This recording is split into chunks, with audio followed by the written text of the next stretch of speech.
I mean, David, it was a fascinating window on, clearly he's very happy to be back in the Oval Office, Yes. very happy to be back on TV. You can imagine him saying a lot of those things every day in Mar-a-Lago over the last 4 years to assemble guests time and time again. I think also he said, "Gee, did Biden do this?" As in, I think he wanted to set a contrast with Biden, by going sort of having this rolling press conference. And I mean, we rarely have seen something like that of a president just riffing from the yeah, and Oval Office. and there's a reason for it, because the words of a president can actually send armies marching and markets tumbling and have real consequences. I actually think it's refreshing for presidents to be. I mean, I was among those who was critical of the lack of exposure of President Biden, and I think it's good for presidents to be exposed. It's better if they tell the truth when they're doing it.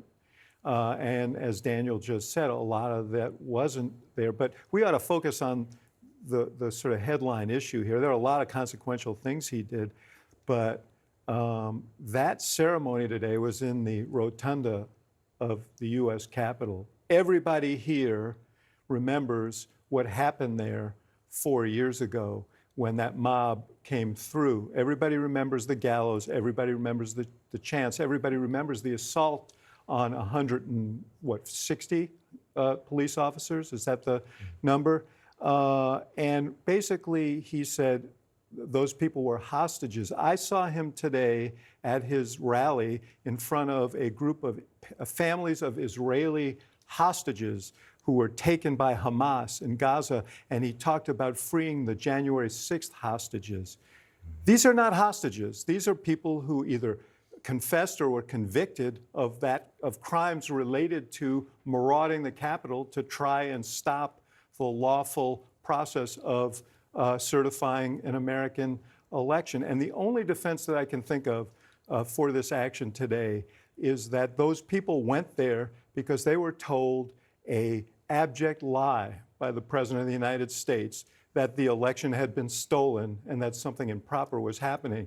And so, in some ways, maybe I'm not suggesting this was his motivation, but you could justify it by saying, well, he lied to them and tricked them into going there under false pretenses because they thought it was their patriotic duty. So maybe they should get some consideration for that. Many of them have said that they went there because he told them to do that. But I'll tell you, what are the consequences of this? If people are told that you can engage in rioting, insurrections, attack police officers, and so on, and the President of the United States will call you hostages, and free you,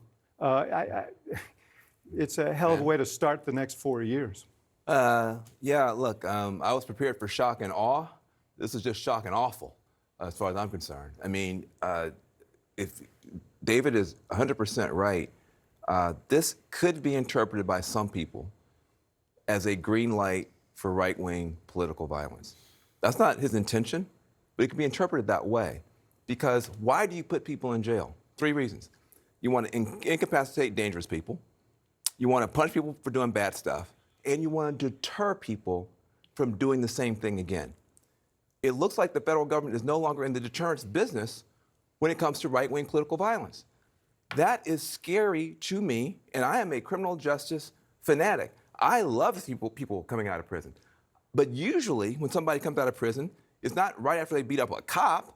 Maybe they did something else, and there's some idea that they've confessed, they've apologized, they've rehabilitated themselves, they've done some action, and then we say, now you get a second chance. This is a very dangerous thing that happened tonight, among many others. This is not shock and awe, it's shock and awful. With me now is Massachusetts Democratic Senator Elizabeth Warren. Let me ask you about what you think of these pardons and commutations of the January 6th. Well, it attacks the very foundation of our democracy because it tries to whitewash what was clearly an insurrection. People died from that. Property was destroyed. People were injured. Police officers trying to defend the democratic process died. And the idea that now Donald Trump and his Republican friends are just coming in and trying to whitewash the whole thing and pretend not only did it never happen, it was nothing but a picnic. And that's just not going to work. He seems to have a lot of new friends, too, who appeared today. I'm wondering what you made of what you think the message President Trump was trying to send by having, Tim Cook, Jeff Bezos, obviously Elon Musk, all the others, Zuckerberg, front and center in the rotunda, right next to, across the aisle from former presidents, and what message it actually sends to you. So I think there was a double message. I think one message is pay to play. You want to be Donald Trump's friend? Write a check, buy some Bitcoin, whatever. But I think the second message is really who this government is going to work for. Front and center right there. It's going to work for the billionaires. Oh, yeah, Donald Trump made a lot of promises while he was running, and he said he was really going to help out American families. And American families have a lot to complain about on how expensive life has become, on how challenging it has become. But he gave that whole speech today. And boy, he wanted to talk about renaming the Gulf of Mexico. He wanted to talk about taking back the Panama Canal. But where was the discussion of housing prices? Where did he really talk about what he wants to do on healthcare? Where was even something about the junk fees that people have to live with and the way they're fleeced by giant financial companies? None of that. So flood the zone with everything else, but the very heart of what the American voter told us they wanted, and that is someone who would fight for them and fight for their economic security, just wasn't there. When he first came to the White House, 2016, there was a lot of questions about, okay, he's going to hand over his businesses to his sons, whatever. Yeah. Now he released a meme coin the day before, yesterday. His wife, the First Lady, released one, I guess, this morning, today.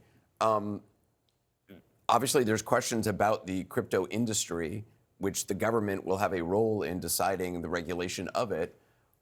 Is this a complete conflict of interest? Of course it is. But look, we used to talk about transparency, how we wanted transparency in government on the notion that if it was out in public, if there was sunshine on it, then our elected officials would behave appropriately, government would behave appropriately. This is transparent corruption.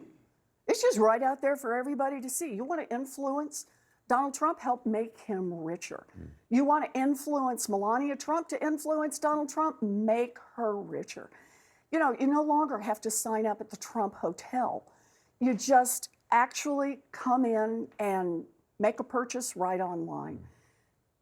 That is a corruption that runs so deep and runs to the heart of not just Donald Trump, but the entire administration. That, combined with all those billionaires lined up in the front row, just tells you this is an administration determined to make life better for billionaires. And you know who's going to pay for that? Everybody else.